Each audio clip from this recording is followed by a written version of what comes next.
Sorry for the small delay. We had some problems to be part of the team in Teams. Yeah, as Aida said, we're gonna talk a little bit about motion capture and how we are using deep learning to improve our solutions in this area. I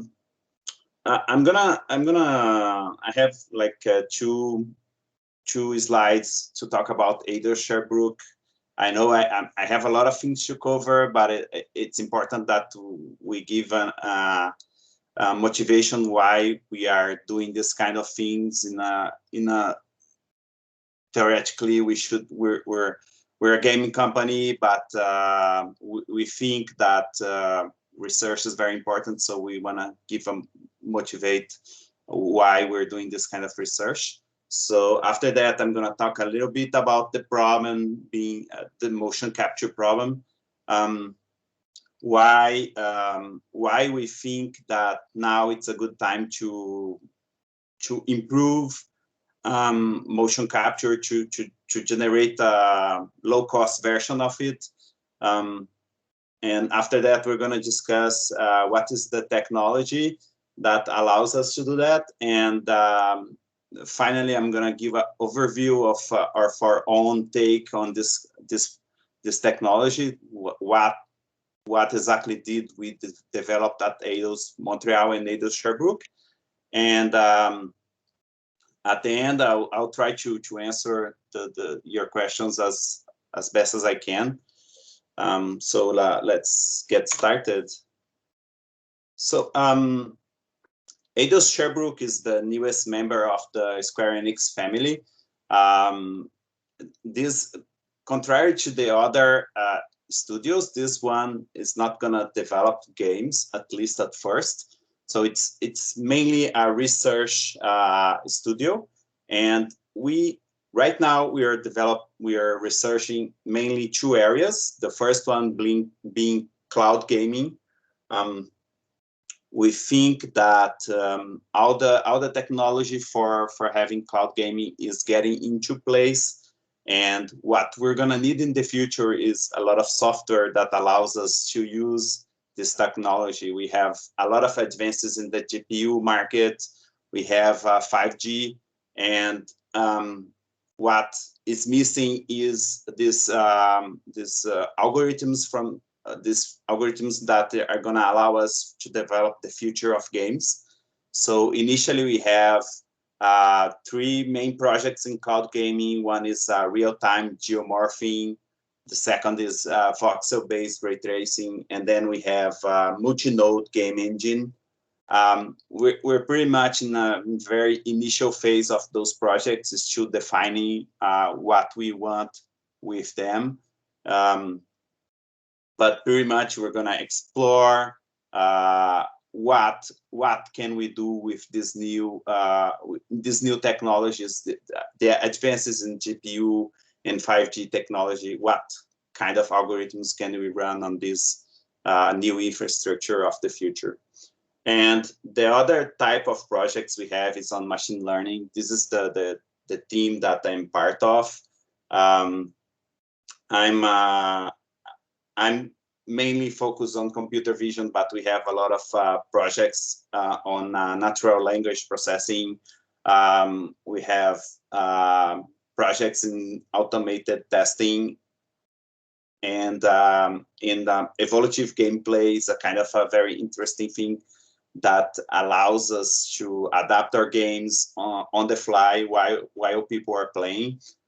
So there's a lot of interesting things that we're covering. I don't have time to mention all of them today, but hopefully with time we'll have the opportunity to share with this everything that we're doing with the external community, with the universities. Eidos-Montréal was born of the fact that there's a lot of interesting things that can be done in video games. A lot of a lot of things that we see happening in the video games of the future. So Eidos-Montréal tried to capitalize on these amazing projects that can be done, and a lot of new ideas that's gonna come to solve the complex problems that we have in video games. And we're gonna do that by having a team of researchers, but also a strong part of Eidos-Montréal is its collaboration with the academic institutions. So regarding motion capture is the main thing of my project. The first thing that I always mention is that motion capture is awesome. So it's a very interesting subject for research, and it has been used for the past 20 years, and the reason is basically this is kind of a cheap way to bring animations to video games. It's not really cheap, but in comparing with the fact that the previous way of doing animations was to develop frame by frame all the movements. Mocap is really a time saver, and if you compare what the technology done in the past 20 years, just for a brief reference, the first Lord of the Rings movie was released in 2001, and you had a great at that point the technology that was used on the movie to generate the character Gollum. Now it's available everywhere. So it's normally some technology that was a very high-end technology. Today is very mature, and everybody uses that kind of technology. One thing to mention about this motion capture is that it involves mainly two types of professionals that makes this great technology. The first is the actors. They bring their performance, and the second type of professionals, of course, are animators. These guys, they make amazing things from the performance that the actors we capture from the actors in the mock-up room. So it's really a very big team effort, and a combination of different abilities, of different techniques. This is the motion capture room at Eidos-Montréal. You guys can see a few details. For example, you have you can see on the picture like 10, 11 cameras, and in the room we have kind of dozen of cameras in total, and you can see the floor. It's kind of there's a checkered pattern to facilitate calibration. And the other thing that you can easily notice is that the actor is wearing a suit, and the suits kind of have what we call markers. There's this white dots on it, and he's also wearing a headgear to capture facial expressions. So as I said, this is a technology that now it's everywhere, and it's a very advanced stage.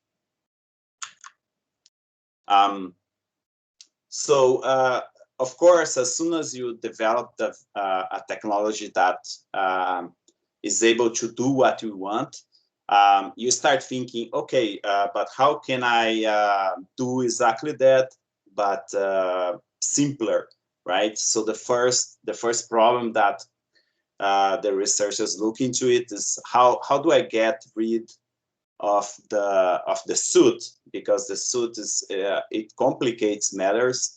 It makes the whole process more. It takes longer, and it's kind of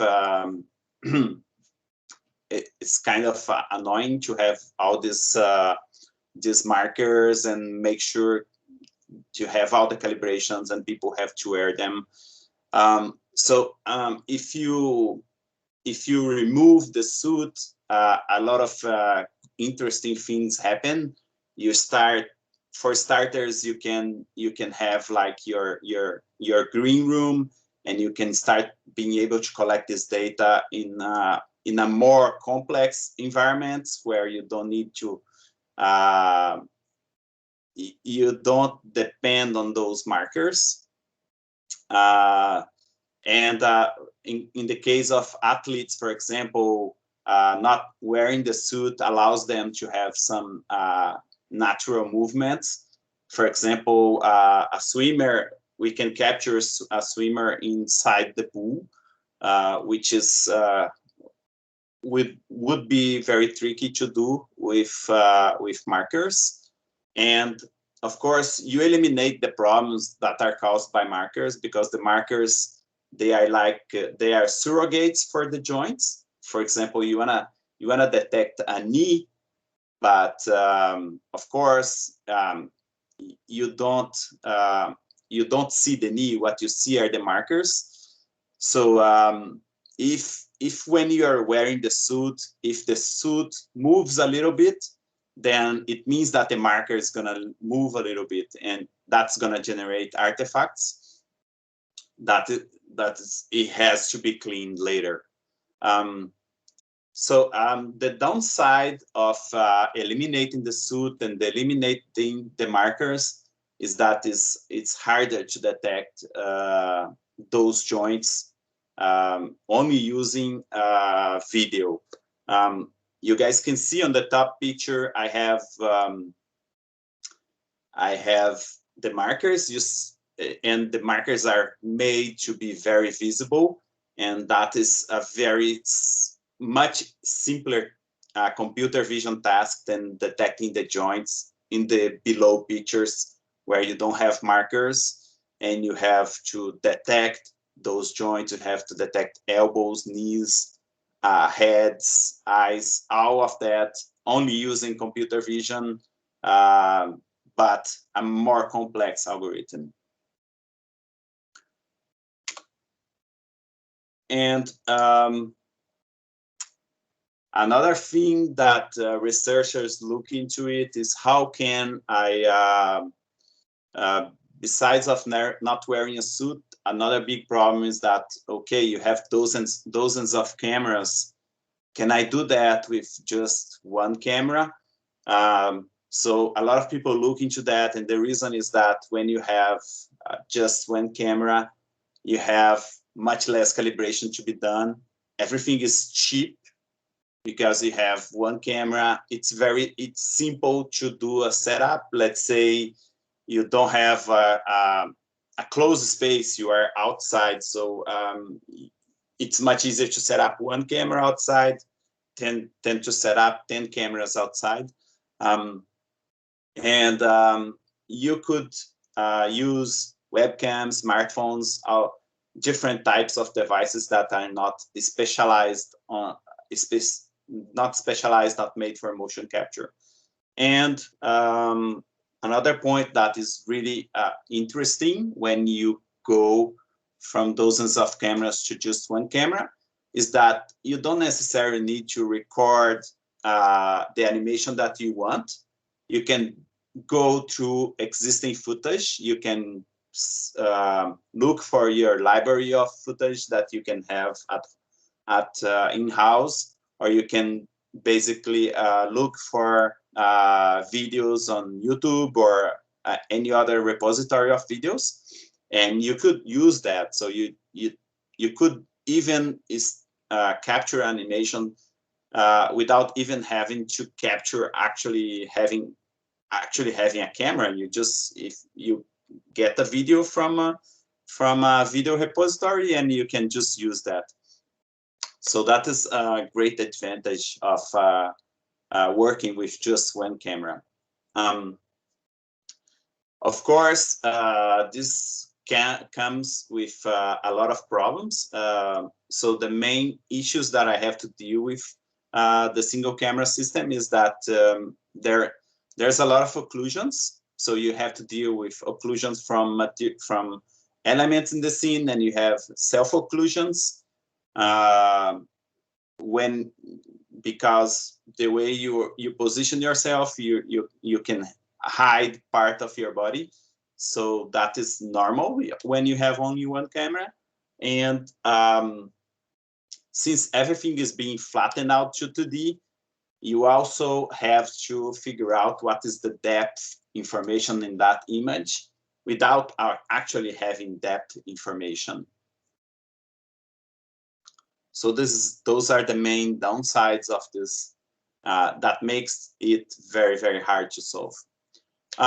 So our motivation when we started this project was not to substitute the mockup room. Of course, this technology is it's going to generate a much simpler output.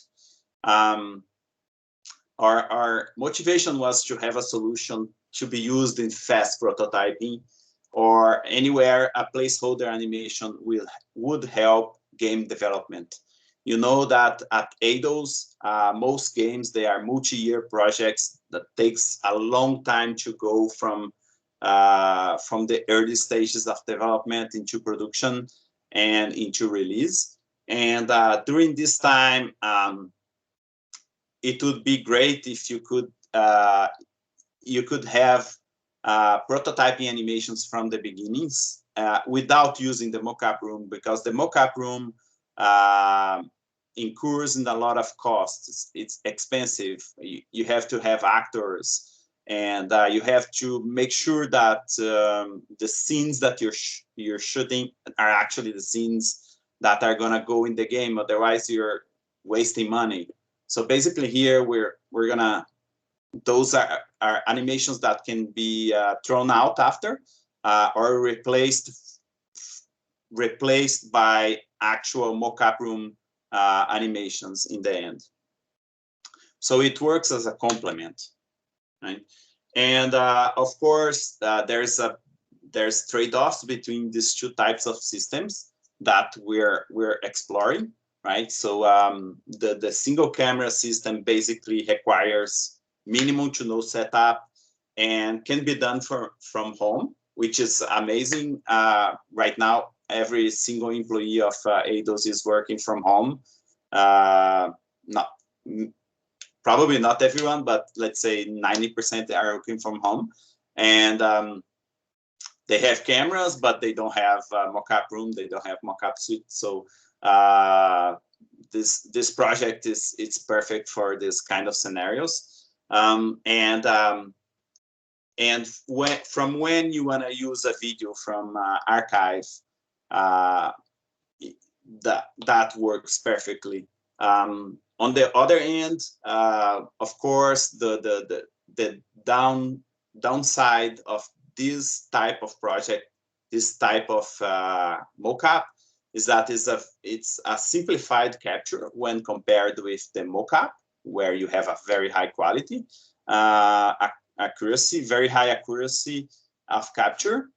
And for now, it only supports one actor at a time, and it doesn't support props, for example, right? This is a limitation of our system, not of the technology per se. You could have other technologies that support multiple actors, for example. Okay, let's discuss a little bit how we do that. Because since we are capturing from a single camera, we need to transform that in 3D points in space, right?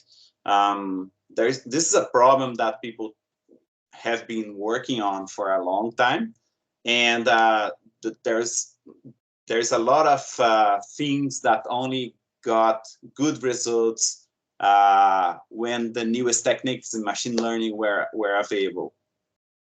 So we're gonna basically discuss what is machine learning and why machine learning can solve some problems where traditional software fails, right? Here, I know a lot of people are already familiar with machine learning, and of course, I'm not gonna go in too much detail. So it is just a little bit of overview, just so that I can explain a little bit of my project. But I apologize if I can't go too much into details of that. It's a very big subject. But basically is we early on, we noticed that a lot of problems can be solved by programming rules to process data, and then this processing will output your answers.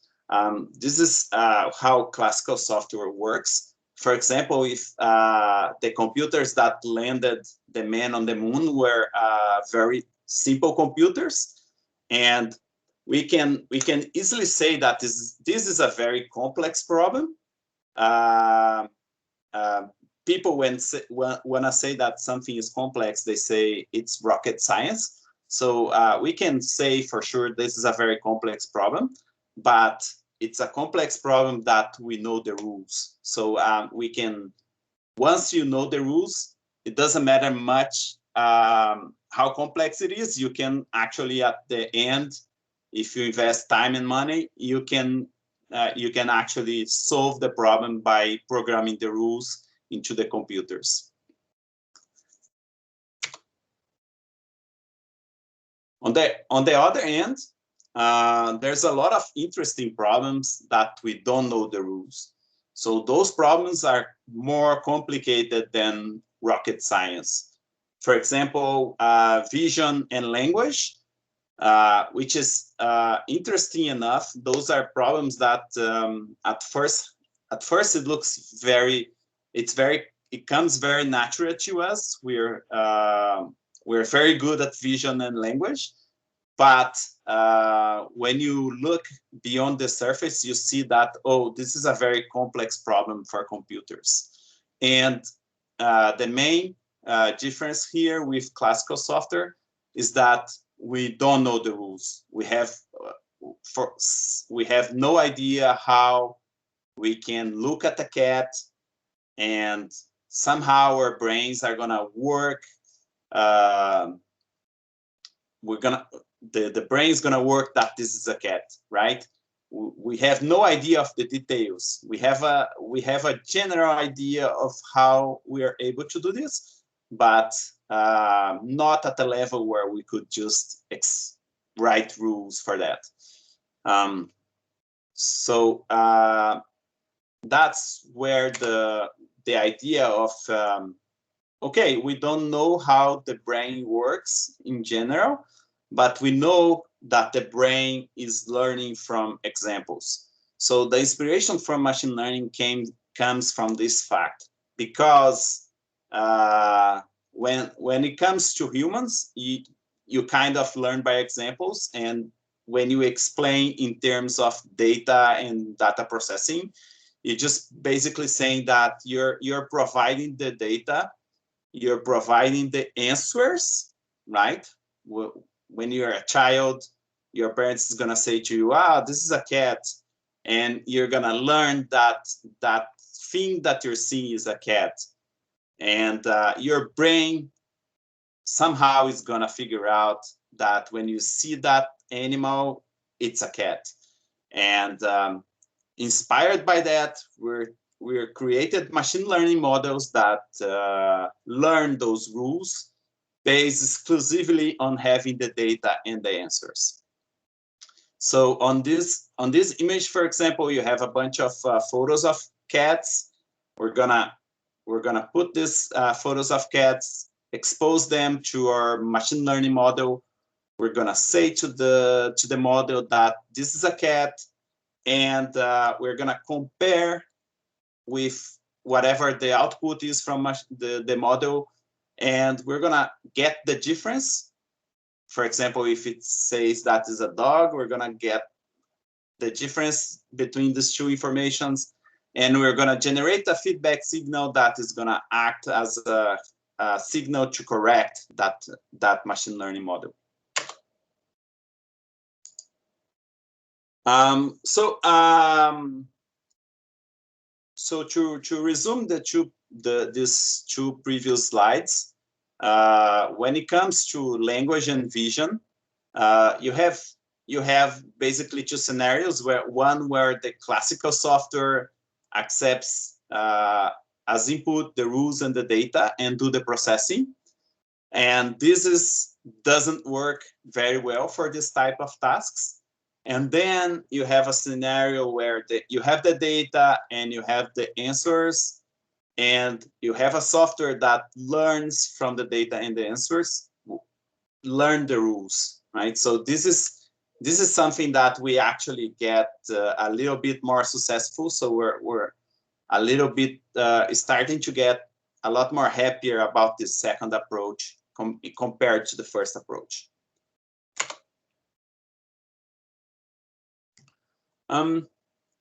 So machine learning is at first it's a very simple. You have a classifier that is a task. Now, what we call a task, it could be other types of tasks. We're going to discuss this, but imagine that the first task that I'm dealing with is a classifier, because I'm mentioning cats, for example. So I'm going to try to classify animals, for example. So this task is a classifier. The way it works is that you have the features that you input, you have the weights, and you have the task. And basically, internally, what your task doing is multiplying the weights by the features. So this is a simplification, but it's good enough. When you multiply the weights by the features, if you have the correct weights, you're gonna have good answers to your features. You're gonna have a P that predicts correct answers. So imagine that in this case, the features are not cats. Is, for example, you're trying to predict house prices, right? So the features are actually the number of rooms in the house, what is the neighborhood, what is the size of the house, if there's a pool. Those are the features, and the weights are something that we're gonna see in a bit. But the weights are gonna be multiplied by these features, and in this case, the task is a regressor.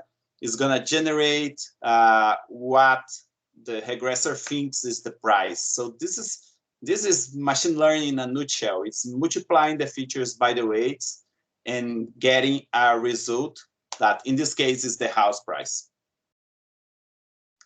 When it comes to vision and learning, vision and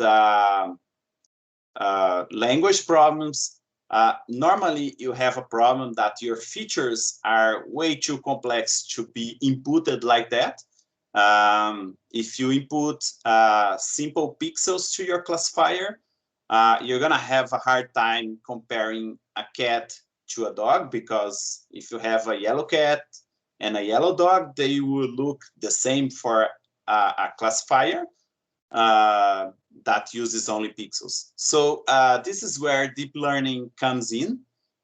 You have what we call layers, that the purpose of those layers is to learn interesting features, right? So the layers, they are there to look into the pixels and transform those pixels in something of a more high-level information. So this is simply what deep learning is. Basically, you're learning the features at the same time you're learning your task, and you're doing at the same time you're updating the weights. Let's see how this. Let's see then how these weights actually come to be something that can be useful. So when we start this system, the weights are actually you can consider that the weights are the things you're trying to learn. So at the beginning, they could be random or they could be zero. Let's imagine that you have random weights and you're trying to learn to classify cats and dogs, right? So what happens is that, of course, you need a database with photos of cats and dogs with their labels. And whenever you put a cat in this system, it's going to generate a P score that is going to compare to the Y target. And we're going to generate a score. This function that generates a score is called a loss function. It's basically saying, oh, this is close to what I want, or this is far away from what I want. It's a measure of distance between Y and P, right? So when you have sometimes this loss function is very simple. It's just for example, mean square error can be a loss function. Just the difference between Y and P in a simple way. But it can be other different functions. But let's imagine for now that it's just measuring the distance between Y and P and generating score. So after that, we have optimizer, and the work of the optimizer. Of course, here we're just looking at the surface of it. There's a lot of things to be said about the optimizer. But the optimizer is going to get this score. And of course, it's going to try to change the weights in a way that the score is minimized, right? So this here is a problem of minimization because the function is actually measuring the difference. And we want P to be as equal as possible from Y. So the optimizer's job is to change the weights in a way that the P gets closer to the Y. If you have enough data, you'll be able to do just that, right? So as you can see, all the weights are for the classifier and for the layers are learned at the same time. So I'm gonna go inside a little bit of a specific type of neural network and how we learn these weights in this type of neural network.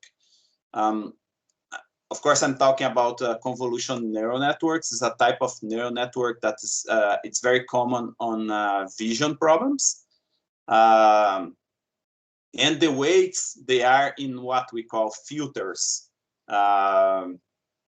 And the idea of the filters is just to extract features from the images, like in the previous slide. And the way it does that is by doing what we call a convolution. That's where the convolution neural network gets its name. And the convolution at the lowest level is a very simple operation. It's just a sum of each pixel of the image to its neighbors. And this sum is weighted by the filter. So the filter are actually the weights, is the what we're trying to learn, right? So some of these filters are very simple to design. We could even design them by hand. For example, here you have three kinds of filters with weights that are pre-designed. I wrote down these weights myself. I wasn't learned or anything. So on the first example, you just have all the neighbors of the pixels are 0. It means that the neighbors do not affect at all the pixel. And this would generate, the output would be exactly equal as the input, would generate the input as output, right? And you can see on the other examples that the neighbors, they have weights. So you have a different type of filters. For example, the edge detector, you have the neighbors have a -1 weight. So it's gonna actually remove all the everywhere where there's no change in the image, the output will be 0. And that's why it's very good to detect edges. And the Gaussian blur is also a very famous type of filter that is basically mixing the central pixel with the neighbors, right? Why I'm showing this is just because it's easy to understand that if you have the right type of filter, if you have the right type of weights, you can detect interesting features, and maybe that will help us to learn to recognize animals. But of course, these filters that I have on this slide, they're very simple. You see that edge detection is not even near enough sufficient to detect, to learn to differentiate a cat from a dog, for example. So what we actually need, it's thousands of filters, right? So in this case, the solution is actually to get more, right? To add more filters to learn these cat features. And these filters, with their weights, they're organized in a hierarchical way. So you have the so-called layers that I showed in the previous slides. So basically, you have your input image and you have your convolution operations. It's gonna basically multiply it's gonna apply the convolution into your cat, and it's gonna generate what we call feature maps. And the feature maps, they work as input to the next layer of the network. And that's layer after layer, you're learning higher levels of features, and you're learning what I call, in this case, what I call the catness of the picture. And in the end, you have the classification neurons that are going to use these features, and it's gonna learn which features from images actually correspond to cats. So you have a final layer with weights, also have weights. For example, here I'm showing the first weight 0. And this weight is basically saying, oh, this feature, it's very important for me to detect cats. So let's say you have your neural network learned how to detect whiskers. So that is probably something that will have a very high weight when detecting the cat, because whiskers is a very good catness feature, let's say. So you can see clearly the division here between the learning the features and the task that is the classification, right? So those features, those catness features, they are task independent, which is a very interesting feature of this kind of neural network.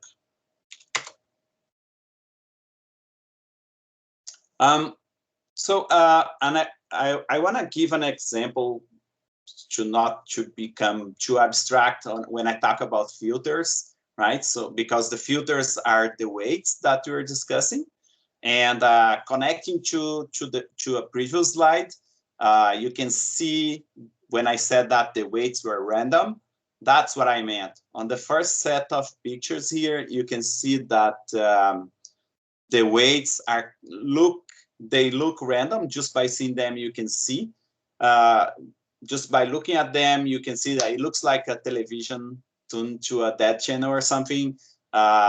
So there is no data, there is nothing, it's just random. And on the second set of images, here you have your filters with relevant weights that were learned. And the interesting thing here is that I took pictures from different layers. So the first image is from a very initial layer, and you can notice that those filters, they learned to detect stuff like color and edges, while the subsequent filters, they have more complex features, like they learn how to detect. In some cases, you can see some eyes, some circles, some textures. So when you go up through the layers, you see that the convolutional neural network is actually learning actually learning how to detect patterns that are more and more complex as you go up into the architecture. A final slide to talk about machine learning before we go into my proper project, is that everything happened in the past 10-20 years, mainly not because we suddenly became smart or anything. Basically, our success in machine learning is due to the fact that we have a lot of data from the internet, a lot of big data sets, a lot of availability of data, and the fact that the GPUs, they are today as performant as a supercomputer from 2003. So it's a scary comparison. It's like in 17 years you're able to put a very large supercomputer into your own machine at home.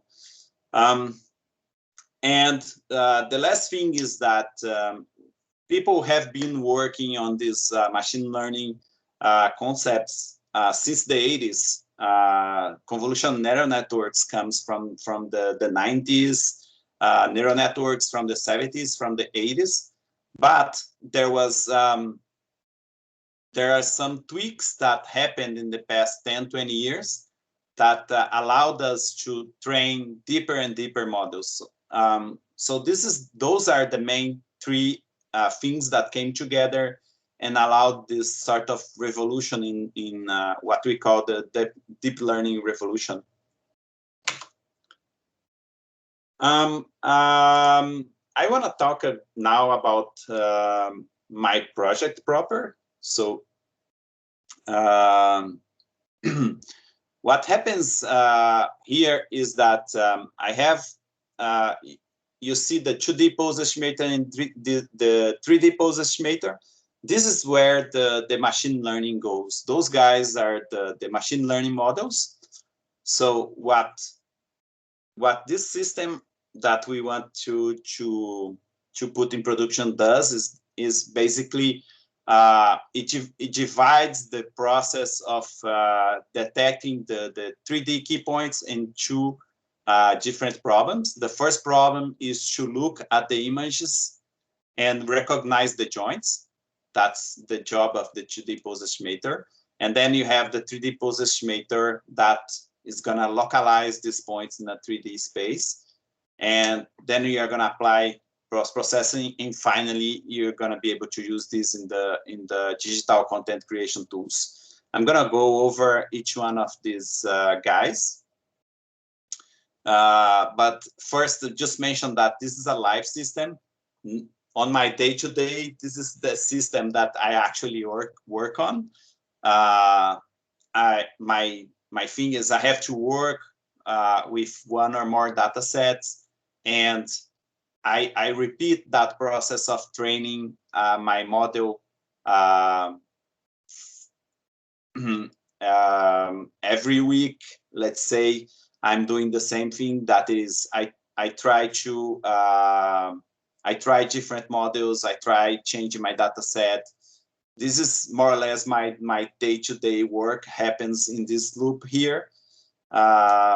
So one thing to keep in mind is that when you're doing this kind of trying to find your best machine learning model, is that you're doing this in a loop. You're not doing this in your live system.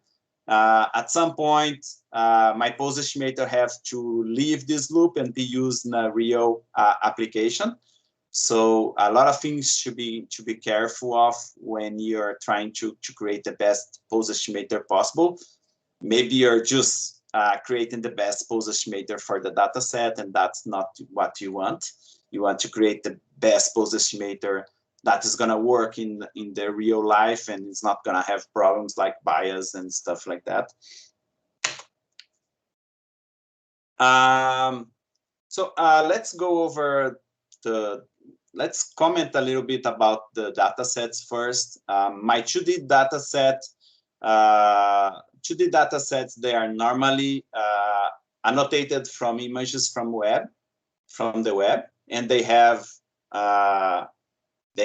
between 16 and 18 joints. So it's because it's hand annotated, normally people do not annotate a lot of joints, and these images, they are not used to they're not used specifically to animation. They are mostly used to action recognition, for example. They are not necessarily have the same goal as I have in mind, but they have the advantage that since they were captured from the internet, they have a wide range of contexts that were available. The 3D data sets, in contrast with the 2D data sets, they normally don't have a very different range of context because they are captured in a mockup room. So basically all the images have the same background, and these data sets are harder to come by because they are more expensive. They required a mockup room. So one thing that we decided to do is to to create another data set to be used together with existing data sets, to try and fix some of the problems we have with these data sets. So we, at the beginning of the project, we worked in what I can call a sub-project, that the objective was to generate a data set for these and for other types of research. What I did was I created an environment inside Unity, and I added the characters and added the animations, and I basically virtually captured all these types of animations directly from Unity, and I generated one main data set with 570K images. Having a lot of examples is a kind of key for the success. So we have like 500,000, but we could have even bigger data sets that is easy to change in this kind of environment. And of course, since we have, this is not a real environment, you can play with materials and lighting and generate more variability in the outputs. So what we have in result is that we have a data set that have 2D and 3D joints. It's perfectly annotated because it doesn't depend on a suit. And using a game engine, you know exactly where the joints are all the time. And you don't rely on a smaller set of joints. You can use as many joints as exist into the skeleton on the animation. And the only big downside for this data set is that it's synthetic, is not real. So there's a small difference, and we have to do a technique of domain adaptation so that when we move to real images, you don't have a lot of difference in the accuracy. The 2D pose estimation, it contains 3 different machine learning models basically, and the objective here is just to get pixel coordinates from an input image.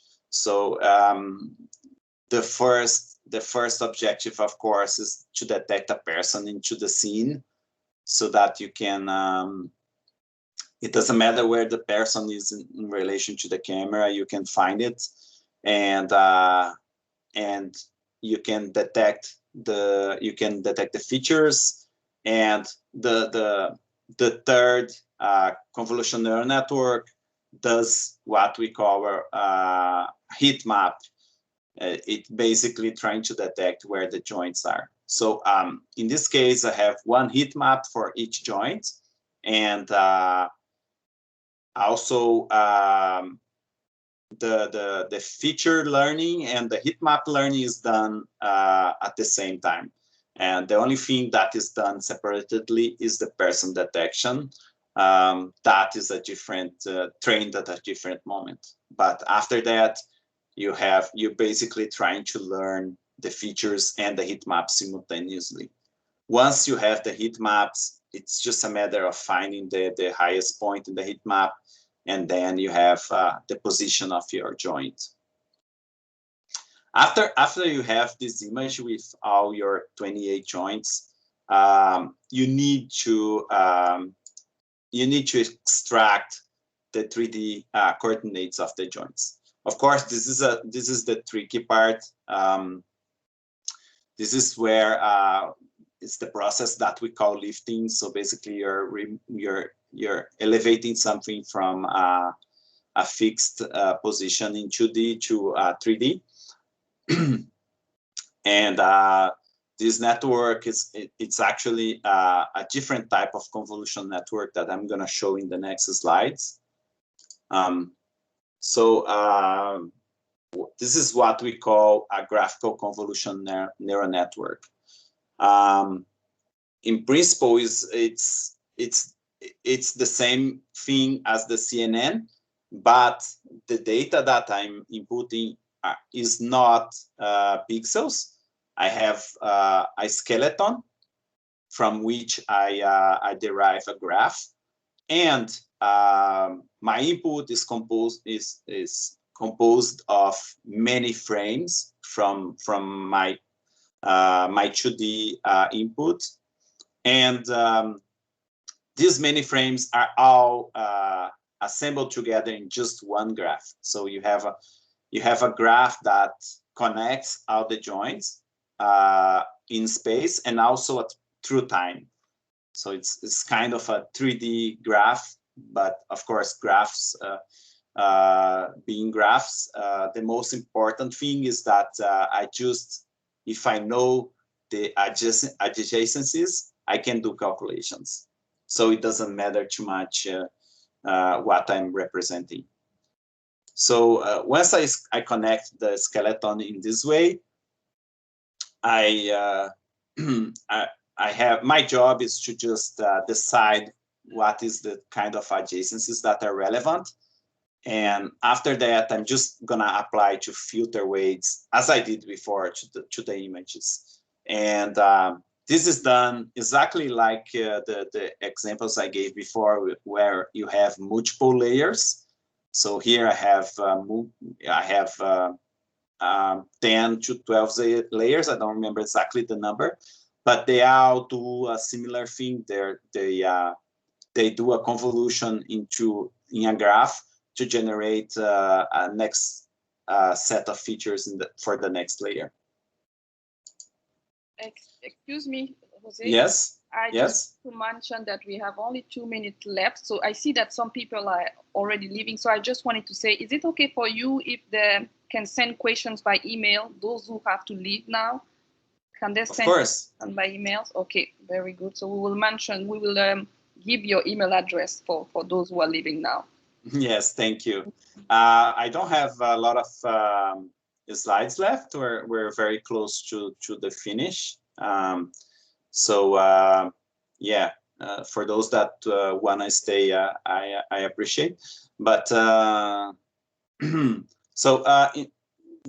after I have my models, I have a step that is a post-processing, where I get my key points in space, and I generate joint rotations using inverse kinematics. And at this point, I can also apply camera normalization to support different types of cameras, for example. And the final step is adopting these in digital content creation tools. So we have Python scripts, we have integration in real time with game engines, and also we are generating FBX files to be used on a wide range of animation tools. Yeah, so I'm gonna show you some results, but this kind of concludes the main part of the project. So starting from the bad examples, the system doesn't work well with gymnastics or extreme poses because I don't have that in the data set.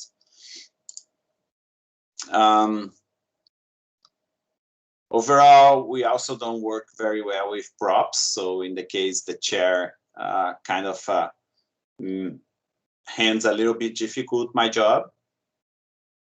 You can see that there's some wrong parts of the animation. Of course, all of this can be cleaned by the animators, but of course, the less things to clean, the better. Here you see an example of an indoor capture, and that's a scenario that works very well. It doesn't matter if the subject is close or far. And now an example of end-to-end pipeline. Here you can see just my 3D points in space. A video outside, of course, illumination is great, so you have good results and you have good illumination. But you see that here, this is a video that I got from YouTube, so you can get footage from anywhere and generate animations.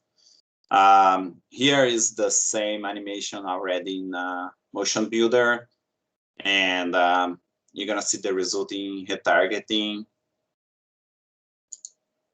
I'm sorry, this was supposed to be on full screen. I don't know why my full screen is not working. Yeah, you can see there is still some problems, but remember that the objective here is to have a quick prototype, and the animators can also clean the frames that are not correct. But this is a target to a character into Motion Builder, for example. Of course, besides our own uses, there's a lot of things to be, you can apply this kind of tech to virtual reality, robotics. There's a lot of interesting things that can be used with that. So we can definitely think beyond gaming. And of course, for us, we have interest in looking to other projects like having multiple actors, supporting props, supporting animals, and doing face and hand capture. So we're not working on this, but this is the kind of things that interest us. So a quick reminder that on April 1st, there's another Eidos-Montréal presentation. So Matthias is going to present a voxel fluid simulation. I hope you guys can attend. I think it's going to be great. Yeah, that concludes my presentation. Thanks for watching. I hope I didn't go too much over time. We can go to the questions if we have time. Otherwise, yes, I can answer them by email. By all means. It's fine. We still have time. I just wanted to tell you. I was chatting with Claude while you were talking, because usually for the Club Informatique, we record the videos and then we can let the member of the club watch them after. So I asked, and he told me that he will ask your legal service to know if this is possible or not. So before we share the video, I will wait for your answer. Yeah, I got an answer from the communications team. I don't know if it was checked with legal, but our communication team said it was okay for YouTube. But if Claude is going to check with Lego is even better, then you're going to have all the clearance possible. Exactly. So we will wait for this before we share the video. Yeah. So now I will just go to the people who are still there. So if you have questions, alors est-ce qu'il y en a parmi vous qui ont des questions sur la présentation? I guess they can ask in French and you can answer in English, right? Yes, yes. Okay. Donc on peut poser les questions en français ou en anglais. Est-ce qu'il y a des questions, s'il vous plaît? Vous pouvez juste activer votre micro.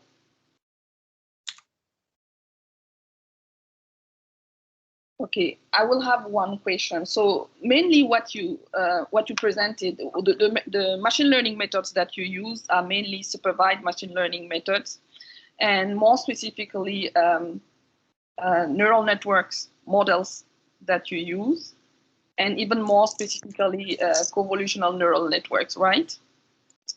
So more generally, I have a question. Why are always those models that are used in motion capture tools, why are those specific supervised machine learning models used more than the others?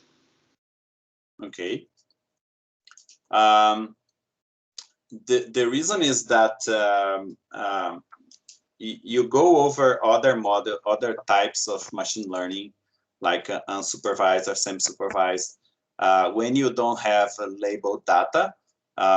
So those techniques are very important. They exist for a reason. And there's a lot of scenarios where we use that here at Eidos.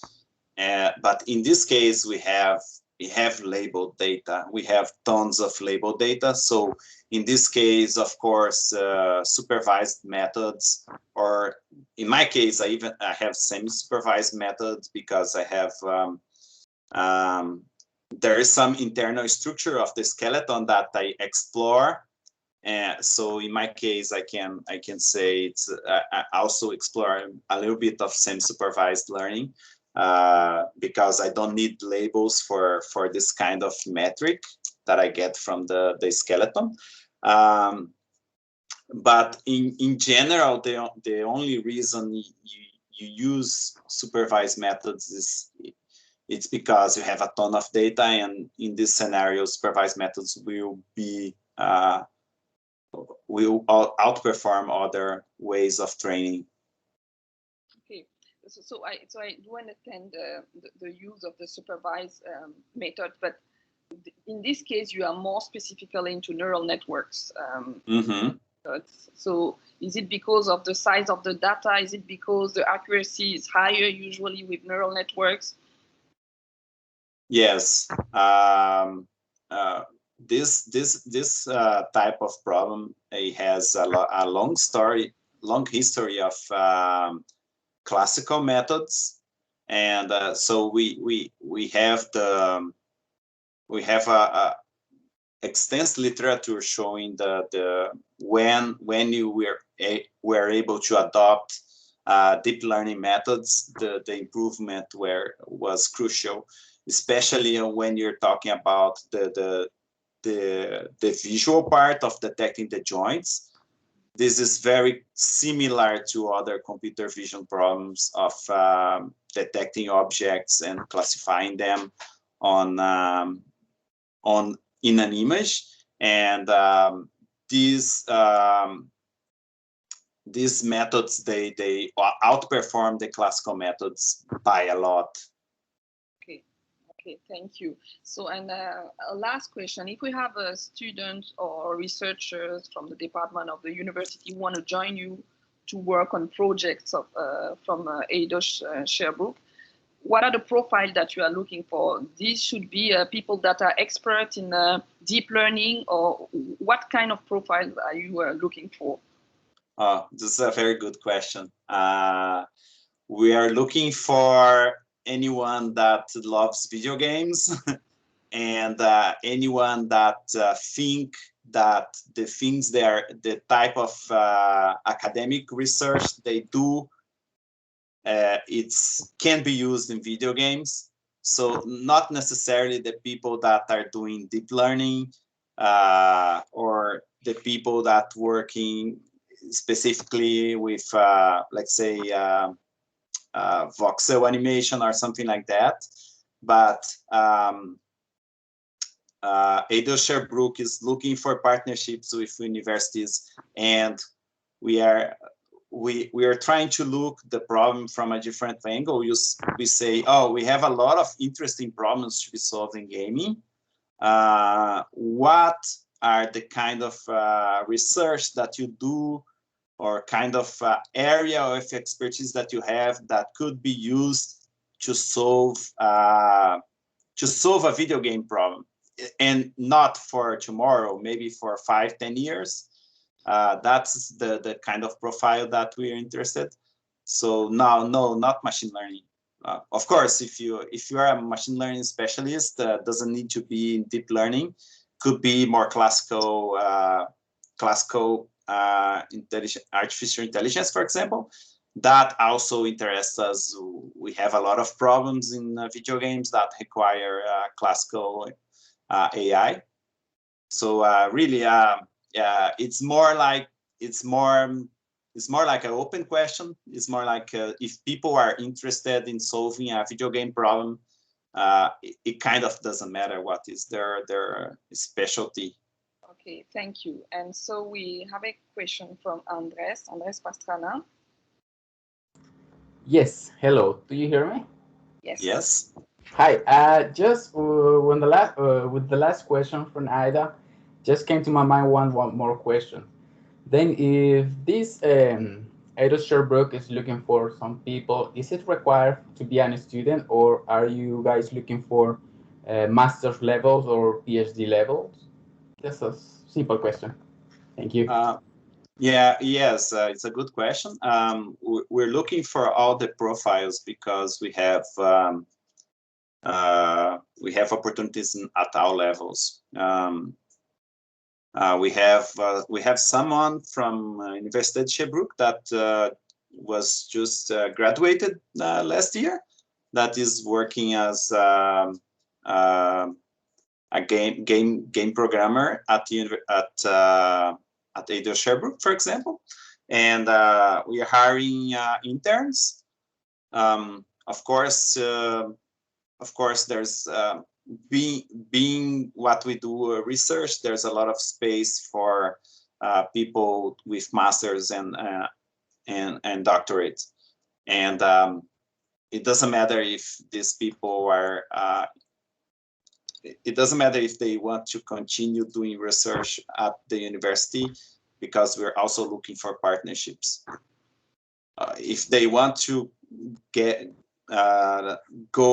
go work in the industry, of course, we are also hiring all sorts of profiles.